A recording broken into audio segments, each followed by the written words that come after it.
Hi, welcome to Papa's Workshop. Today is part 2 of my series on tearing out that old shower and putting in a new one. This one is all about the rough end. I'm having to put the blocking in to be able to support the seat, and I'm having to put in the blocking for the grab bars that are going to go into the shower. All that plus I gotta show you the problem that we have with the shower plumbing and how we had to fix it and how we had to fix the walls. So you don't want to miss this. Let's get started.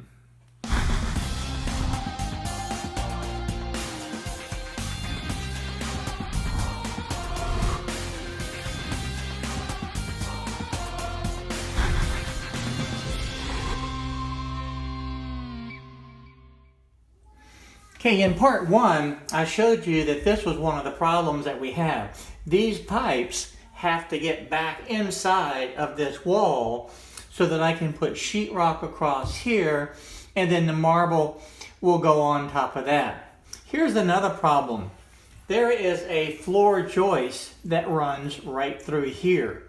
So it's not like we can just cut a hole and cut a hole here and have access to the plumbing, because that floor joist is in the way. And that is a 2x12 that's right here. So what I have to be able to do, and the good thing is, downstairs is the garage. So I have to cut a big hole in the garage ceiling so we have access to these pipes. Now the interesting thing about it is, the pipes that feed the water to these two lines are 3/4 inch lines that run back that direction. So this is the end of the line. So everything's going to have to be done on the other side of this floor joist. So let's go downstairs and let's open up a great big hole in the ceiling so they have access to that. Now you can see this big box basically that hangs down from the ceiling. That covers all of the plumbing that's upstairs. And what I'm doing is just open up in a small hole about 6 by 6 to be able to look inside and see where the pipe are located. And you'll notice right off there's a great big 2x4 that was in the way that was preventing me from being able to really get in there. But the other thing that I found is that the sheetrock on the ceiling itself covered the entire area, and then this box was put down afterwards.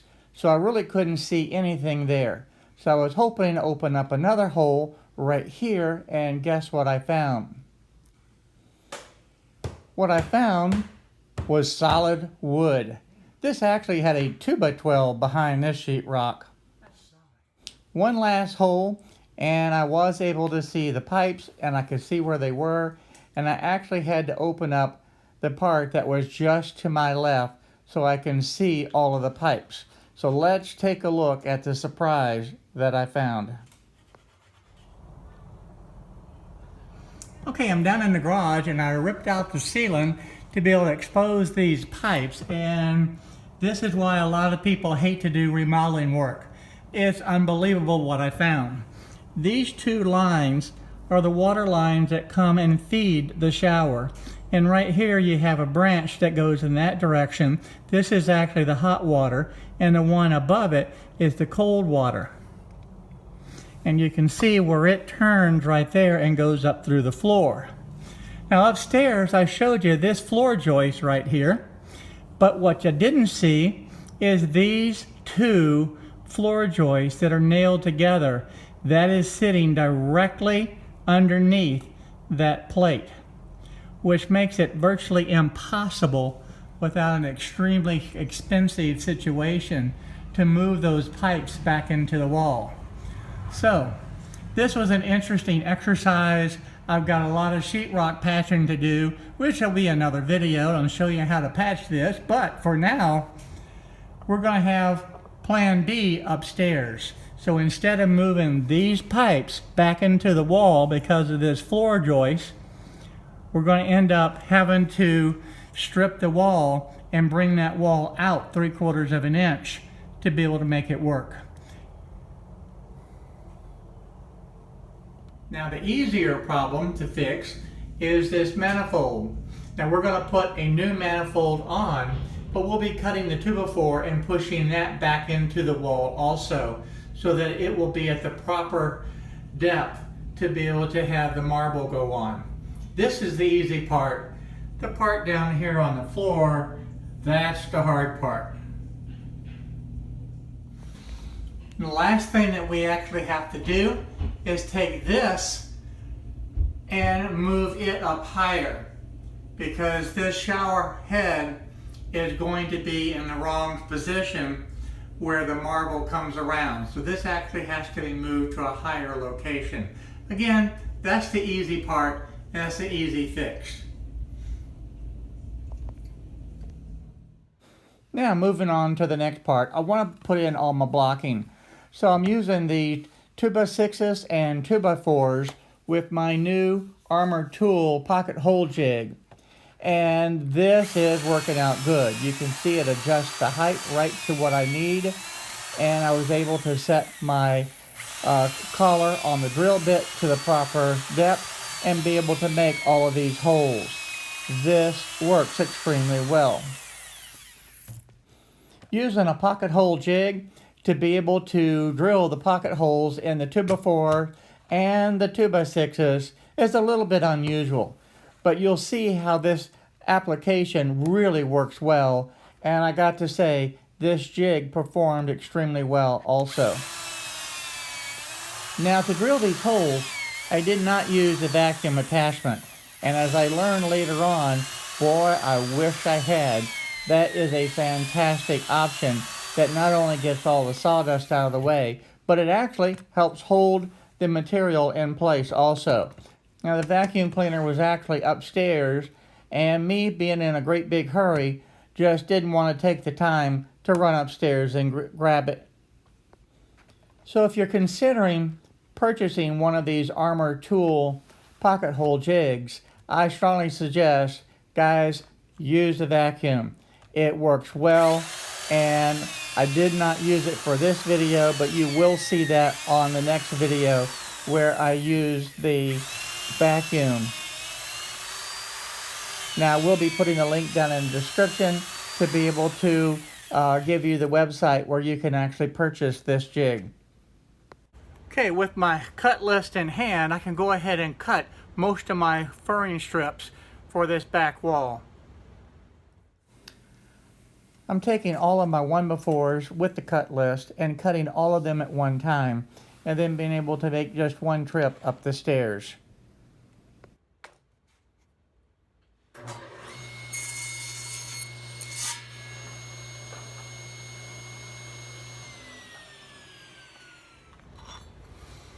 Okay, I'm going to lay out for my shower head, and it's going to be 19, 20 3/4, and it comes down 1 3/4 of an inch. So using the speed square, I can just bring and transfer that information over, and I have my little scribe marks right there. I can just come right across, and I've got it. That part cuts out. Okay, the first one's ready to go and put in, and I'm going to cut my other ones, and then I'm going to go screw those in place. Okay, the plumbing rough end is completely done, and I have the furring strips all in place. So I wanted to be able to show this to you before I actually put the sheetrock on. Now the measurements that you see there in the photos, 40.5 and the 58.5 are there to be able to give the measurements for the grab bar that's going to be in that location. Plumbing problem solved. Now moving around to the other wall, you can see the blocking that I have in place, and you can also see how I use the pocket hole jigs. Now this blocking is for the seat that's going to be in the corner, and you can see a problem that I had with that electrical outlet that I had to be able to deal with. But the pocket hole jig from the Armor Tool Company really worked well. And then looking at the rest is pretty straightforward. I wanted to show you a close-up of how I handle the blocking to be able to take care of bypassing the electrical outlet. it was impossible to, without moving that outlet, to be able to have the support that I needed for that 2x6. So I went ahead and did this design, and it's working out real well. The rest of the blocking is in place, and I have it secured in with the pocket hole jig and the extra bracing at the bottom. Moving on to the sheetrock, and there's really not a whole lot here that gets exciting on being able to hang the sheetrock, but I've just cut it to fit, slide it into place, making sure that it's aligned the way that I want it to, and then secure it with the drywall screws. So I'm not going to waste a whole lot of video on this process. One thing that you will notice is that I do group my screws together, and I find that that actually holds better on the long term. The most challenging part is hanging the sheetrock on this part of the wall, because you have to be able to do the measuring, cut the hole, cut the corner up there, and make sure that it all fits. And you can see this just goes right in where it needs to be, and again, I'll just go ahead and screw it into place. Now the only place that I'm putting the screws is on the furring strips, so that's going to be primarily at the top and the bottom of the sheetrock piece. This was the most challenging piece of sheetrock to be able to cut, because I actually have 3 holes, all different sizes, that I had to be able to do. And the easiest thing to do was just cut the overall length and width of the sheetrock, and then put it up into place and take my measurements and plot it out onto the sheetrock right here in front of me. This is a lot easier rather than trying to handle a great big huge piece of sheetrock. And having the splice in the middle of this really does not make a difference, because the marble is going to cover up all of this. And laid it out this way, where I have in essence a desk to work on, was a very easy, convenient way to be able to do it. I wanted to give you a little bit better of a camera angle, because you could see exactly what I was doing and how I can just use this small T-square and draw everything in and prepare it to be able to cut.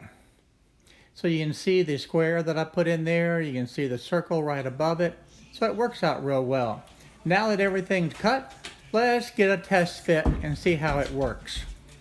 So we can slide it up, the round hole works, the pipe works, but this one's just a little bit off, so I'm going to have to make an adjustment. That top piece is just going to be a little bit too short. So it's just a little bit of cutting with the saw, and that is going to work. I only needed to take off about 1/4 of an inch so it wouldn't bind in there. And this saw works out real well. I'll just clean up that opening, and then we'll test it again. Okay, now that I've cut that hole just a little bit bigger, let's test it one more time. Going to slide it in place and look at it, and that is perfect. So now all we need to do is just screw it in place. Now again, I'm only placing the screws on the top and bottom because that's where the furring strips are.